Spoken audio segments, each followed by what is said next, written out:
Cut work hand stitching తెలుసుకుందాం. ట్రెండీలో ఉన్న cut work hand stitching. ఏం లేదు. హాయ్ అండి, welcome to Anu Venkat blogs. ఈ క్యాన్వాస్ కట్ వర్క్గా కట్ చేసుకోవాలి.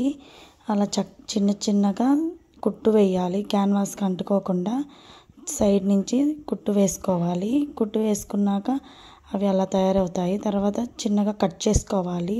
మనం కుట్టేసాం కదా, దానికి కత్తెర తగలకుండా కట్ చేసుకొని మధ్య మధ్యలో ఘాట్లు పెట్టేసుకోవాలి. తర్వాత తిప్పేసేయండి.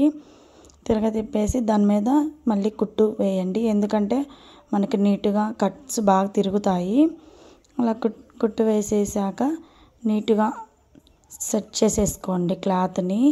తర్వాత మనం హ్యాండ్ తీసాం కదా, ఆ హ్యాండ్ అనేది దాని మీద పెట్టేసుకొని కుట్టు వేసేయాలి. స్ట్రైట్గా కుట్టు వేసేయాలి.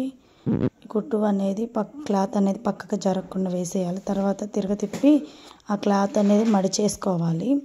దాన్ని హెమ్మింగ్ చేసుకోవాలంటే హెమ్మింగ్ చేసుకోవచ్చు, లేకపోతే కుట్టు వేసేయచ్చు. ఎందుకంటే స్టిఫ్గా ఉంటుంది కాబట్టి కదలదు. నేనైతే కుట్టే వేసేస్తున్నాను.